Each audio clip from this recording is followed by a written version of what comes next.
Hey, everybody, welcome to day 14 of the Idea to Income 28-Day Challenge. My name is Rahila Narejo, and I'm the creator of this challenge, and I'm also a user of this challenge. Essentially, I made this challenge for myself. After 16 years of being an entrepreneur in the offline world of business, I've been itching to actually start something online, and I've been postponing it, delaying it for multiple reasons. But now I'm pushing myself. I'm doing this by hook or by crook.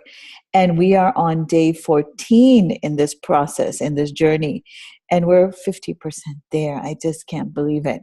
So I don't want to waste any more time. Let's get started with our agenda for today. Here is a question, number one item on our agenda.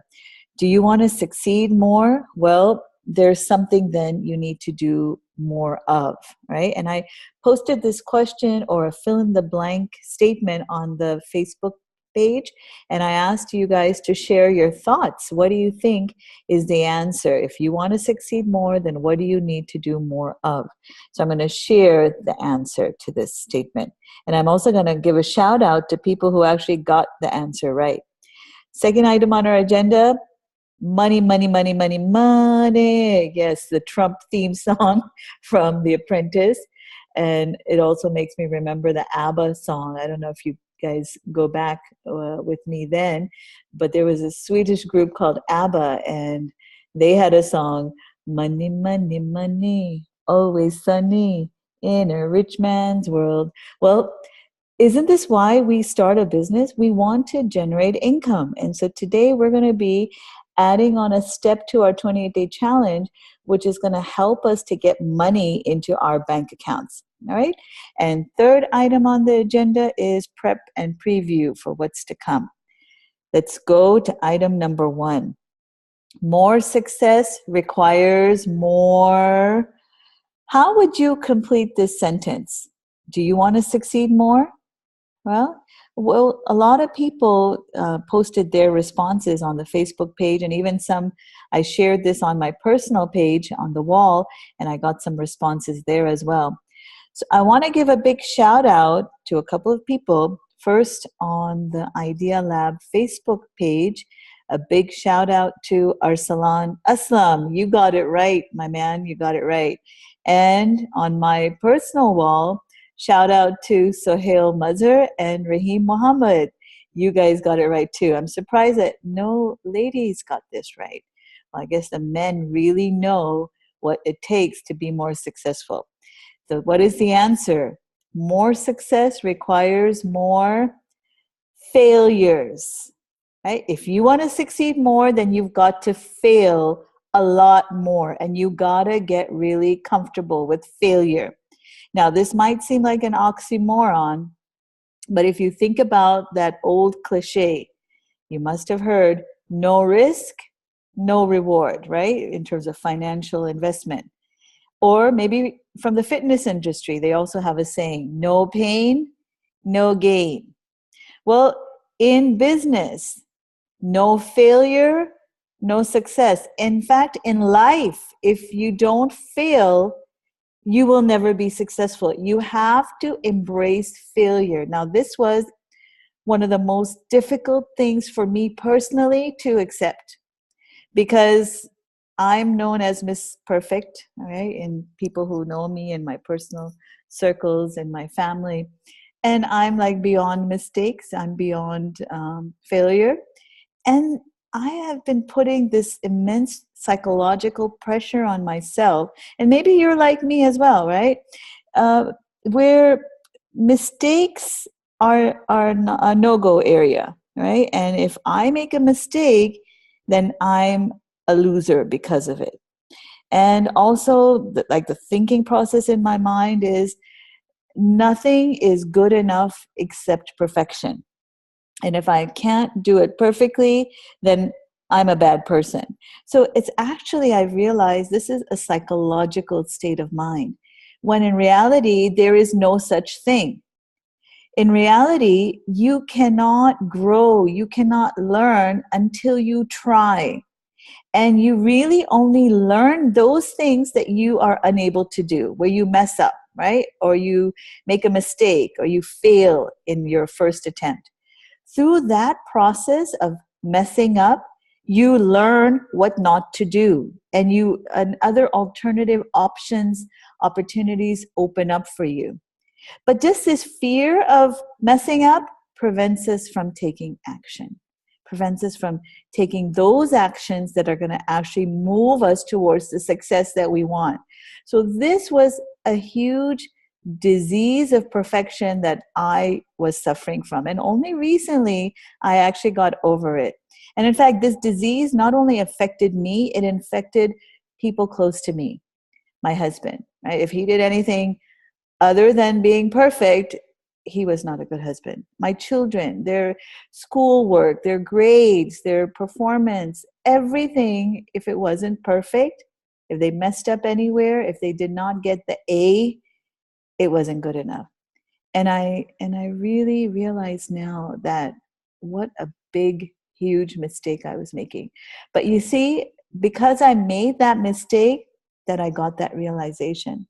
And I've started to change my approach, my behavior, the way I embrace opportunities. I jump into them without any fear. Okay, so what? I mess up.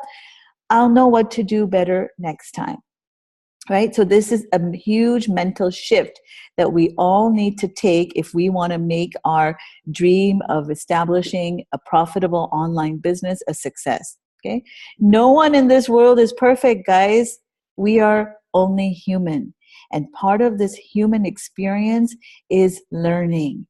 And we can't learn until we don't take action. And believe me, along the way, we're going to fall, but we got to just pick ourselves up and we got to keep going, especially if the end result is something we really want, we need it, we want it, then we got to pick ourselves up and keep trudging forward. All right. So this whole 28-day challenge is built on this premise. Okay. It's built on taking small, imperfect actions towards the end result.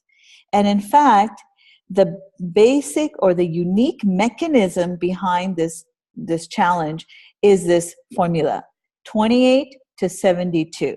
What does that mean? It means 28 steps, 28 actions. Only the most critical actions we're going to take that's going to get us 72% of the way to achieving success. Now, a lot of programs, courses, coaches, gurus, experts out there in the online niche or industry, they are at a different level. And when they speak to us startup entrepreneurs, you know, they're speaking over our heads. We're just not there yet. So when they are putting forward their great apps or their softwares or their secret formulas, those tools are for entrepreneurs who are at a different place, right? Not in the startup zone like we are. In the startup zone, we need to take fast actions, quick, easy actions that's going to give us the initial thrust, the momentum. Otherwise, if we are struggling right from the beginning, we're going to get frustrated, demotivated, and we essentially are going to give up. And we don't want to do that. So that initial thrust we need as startups, fast, quick, easy actions, those critical few actions that are going to give us the maximum result is what this 28-day journey is all about. And guess what, guys? Today is day 14 and we are halfway there, right? It's unbelievable.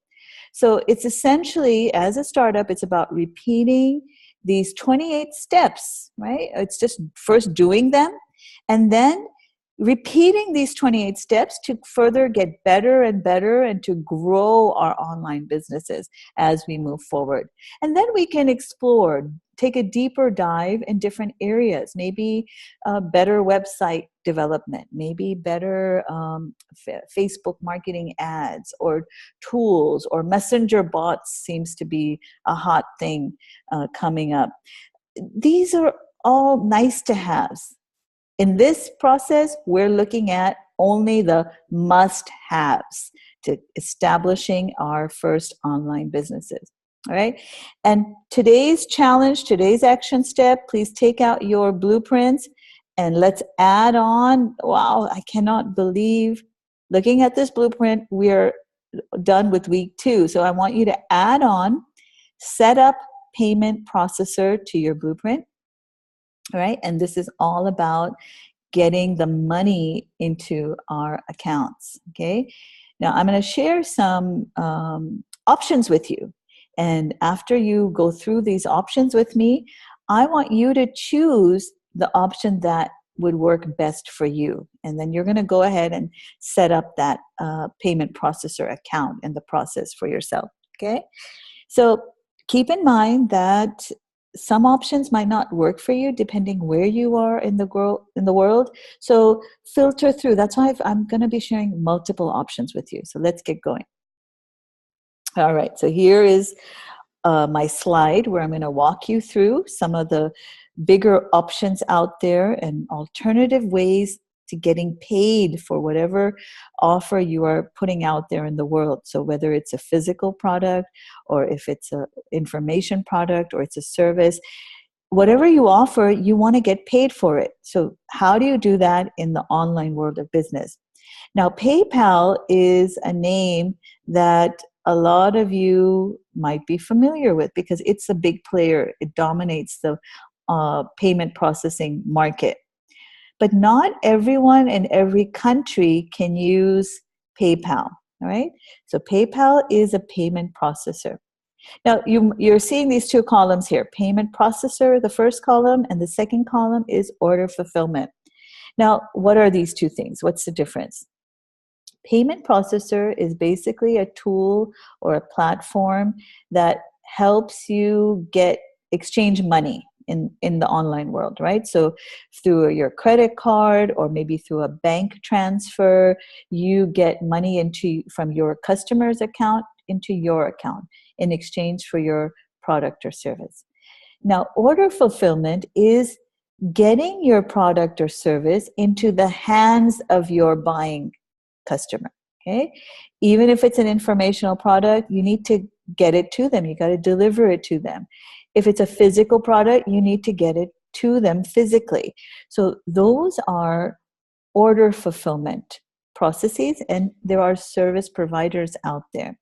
So some of these companies that I've listed here do one thing, or they even do both of these things. So keep that in mind as you consider which one is going to be the best option for you. Okay, so PayPal is simply a payment processor. Not every country can use PayPal. It doesn't operate in every country. And it's not a good choice if you're selling a high ticket item. So anything over like $100, it's not a good idea because of PayPal's fee structure. So they take a percentage of your fee, right? So whatever you're charging, they're going to take a chunk of that. And I think it's 2.9 for the US market and 3.9 for the international market. So if you have a $1,000 product and they're taking 3.9%, almost 4%, that's a lot of money, right? So PayPal may not be the best choice for you there. Another choice is Stripe. Stripe is also a payment processor. People are saying that it's much easier to use and it's really easy to simple to set it up. And they also are known to get you the money fast, like within 2 days of processing the payment, the money it winds up in your bank account. PayPal has been known to have issues there. They tend to take a little more time than Stripe does. Okay, and both of these, PayPal and Stripe, they're good because they integrate with lots of other applications, right? So they integrate with for example, a lot of the platforms that maybe you're installing, like your web page builders, they integrate with that. Even web themes, if you have a WordPress theme, they already have pre-made templates and back-end software so that you can easily add on your PayPal or your Stripe account. Okay, so these two are payment processors. The third one on our list, TransferWire. it's a little different from these other two, the first two, because TransferWire focuses entirely on international payments, not US. And they're a great choice if you have lots of international customers and you want to keep the processing fee down. Okay. And the advantage of TransferWire is that it lets you accept payment from clients anywhere in the world, and the payment winds up into your bank account within 2 to 3 days of being paid. So it's simple, it's fast, and it's easy to use. And the transfer is based on real-time exchange rate. So whatever the going rate was, so if it's a dollar account that you have and you're maybe accepting pounds, British pounds, or you're accepting pesos, right? So whatever you're accepting, real-time rate would be applied, right? So that's another option to think about, but there's one catch here. The minimum transfer size is $1,000.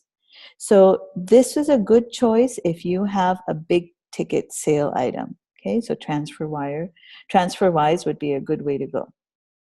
Another option for payment processor is Google Wallet. Now, Google is huge, so you'd think that naturally they would also have some type of payment solution, and they do, and it's called Google Wallet. It's really simple and it's free. It's a free way to accept payments. Now, there are advantages and disadvantages. Okay, a major advantage of Google Wallet is that they don't charge you a cent. They don't charge you anything to get money into your bank. However, the disadvantage is that if you are a company, so if you are a corporation or an LLC, limited liability entity, you cannot use this. You can use it if you're a sole proprietor. Okay, so it's like into your personal, by your name, bank account. The money would be transferred from your customer's bank account into your bank account for free. All right, so that's again another way to get to process payments. The next option is Shopify. Now, Shopify is much more than just a payment processor. It's a complete e-commerce website builder. So this is great if your online business idea is for a physical product, right? If you're an online retailer and you want to run an e-commerce site. So Shopify gives you everything for like a monthly fee, and it's not that expensive at all. And Shopify is a type of payment processor. It doesn't directly take payments for you. It actually integrates with the major payment processors like PayPal and Stripe. Okay, so it's built into the platform, so you don't have to do much to get it up and running. Okay, but Shopify also, I'm going to talk more when we go to the next column, helps you to fulfill orders. So more on that later. Amazon is not just an online marketplace. Amazon has a service called Amazon Payments. And I think the website is payments.amazon.com. And it's a system where you can integrate Amazon Payments in different ways into your website. And instead of having Amazon fulfill your order, it just processes the payment side of your orders. Okay. So the advantage of using Amazon Payments is the branding. People are around the world quite familiar with the Amazon name, so they trust it, and when they see it, right, it's not new to them. So in that sense, associating your service, your store, what your offer with Amazon is a good thing. Another advantage is one-click payment. So like customers can order and pay for goods with one click, even if you're using Amazon Payments. A lot of people already have Amazon accounts, so it integrates, it links those accounts up with your platform. Okay. Now remember, all of these companies, services that I'm sharing with you, except for Google Wallet, they charge money. So you need to check out how much they're charging. So typically it goes from a minimum of 2.9% of your transaction plus an additional fee, and that ranges like from 30 cents upwards.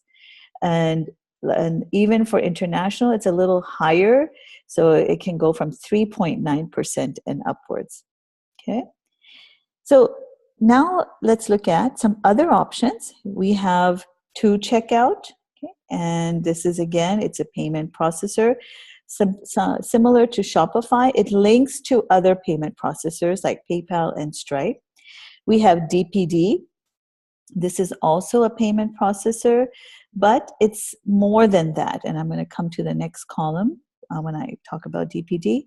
And we have something called New Kajabi. It also processes payment, but it does much more than that. So let's go to the next column, order fulfillment. Now, once you charge the money, once your customer pays you money, they're going to expect to get what they paid for. So that is what we call order fulfillment. Now, in order fulfillment, there's also something called drop shipping. So let's talk a little bit about this, the difference between order fulfillment and drop shipping. Drop shipping is basically a retail fulfillment. So it's for physical products, right?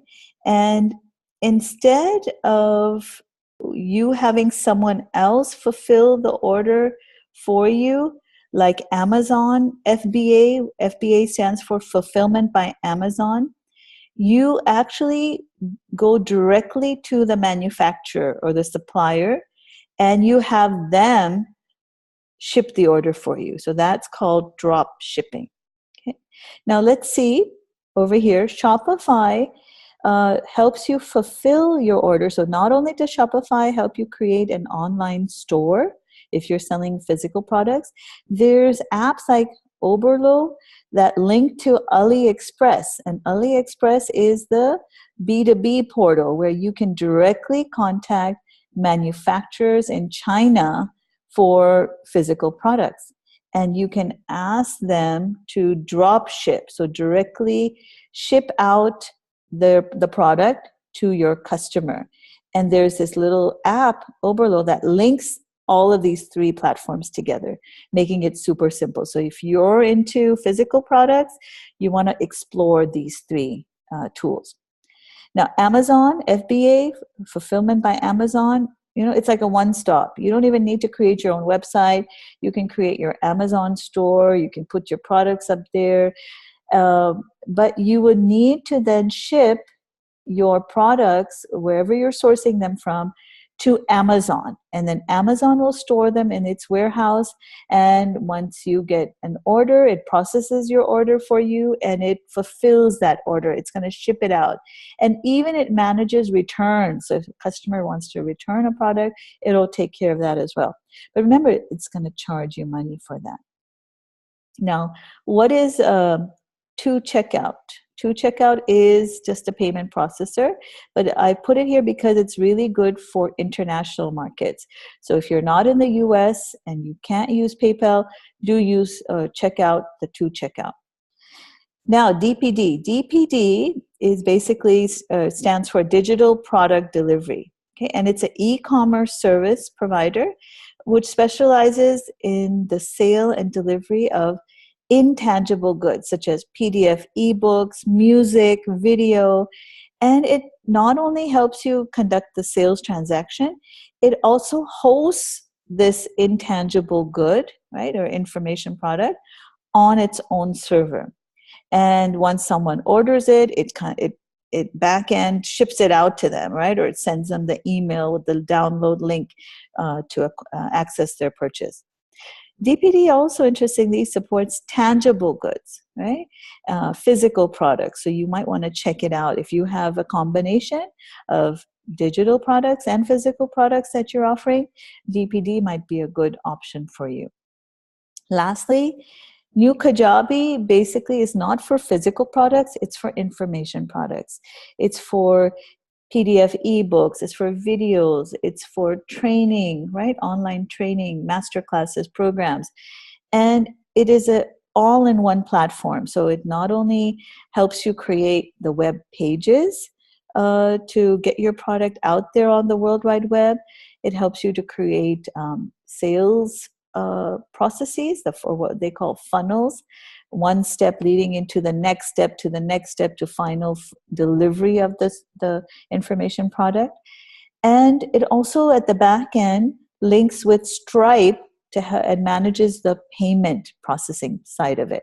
So it's an all-in-one platform. And essentially what Kajabi positions itself as is that if you have Kajabi, then you don't need anything else. You don't even need a web host. You don't need another server.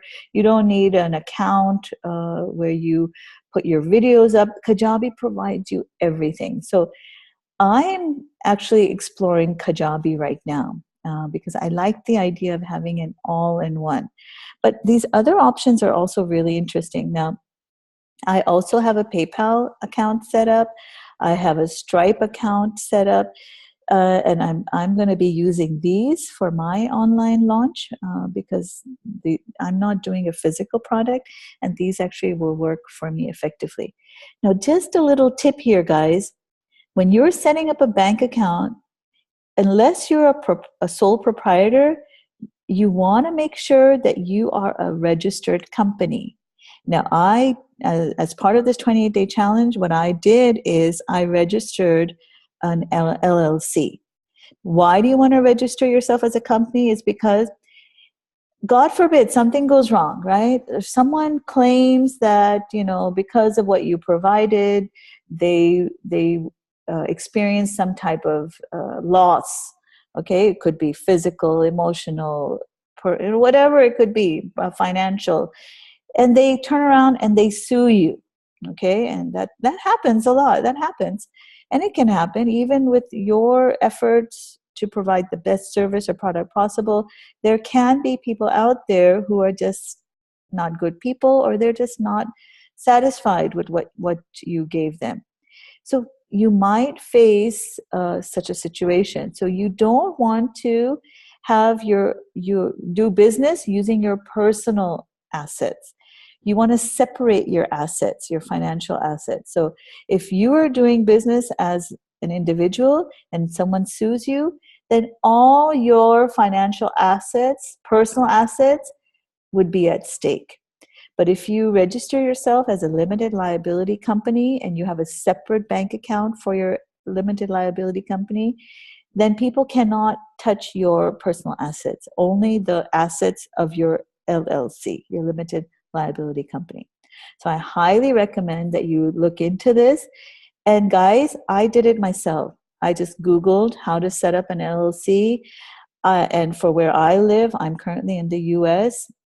I found out how to go about it, and I did everything online. And it literally took me just an hour to set it up, and the next day I got my license in email. Okay, and I went to my bank and I took that, and they opened up a business account for me. Super simple. So don't think you need to hire a business lawyer or someone special to help you with this. So sorry, I think I was about to sneeze there. Okay, that subsided. Let's move on. So today we were talking about money, money, money. All right. Obviously, if we're in business, we want to get paid for our product or service. And that means we need to set up a payment processor. So I've shared with you lots of alternatives, lots of options are out there, and they are all very easy to set up. It's just that you need to decide what is going to be, or which one is going to be the best option for you. And remember, if you're not happy with one option, it's not a blood contract. You can change, right? You can, take on another service provider, a payment processor, okay, or a fulfillment processor. You're not stuck with one. So explore, experiment. Don't be afraid to make a mistake. Right? That's how we learn. That's how we find better options, better ways of doing business. So jump in, get started. Right? So this is going to be your assignment for today. So if you're just joining us on day 14, you guys, we're halfway through. You missed out on a lot. So you want to start day one by going to www.entertheidealab.com and signing up for this challenge, okay? And you will then start to receive emails with a little message and a link to that day's challenge video. All right. Now, so far, these 14 days, I just want to reflect a little bit on what we've covered. Today is the end of day 14, and we looked at selecting and setting up a payment processor account, and that's your action step for today, right? And you can post a little message for us under the video that done, I have my payment processor ready, up and ready. But reflecting on this 14-day journey so far, right? And the work that we've done. Success is not about just these 14 days. We have been basically laying the foundation.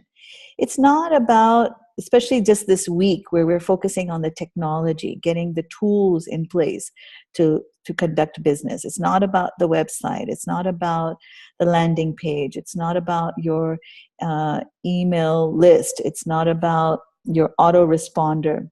It's not about any special app, okay, or plugin.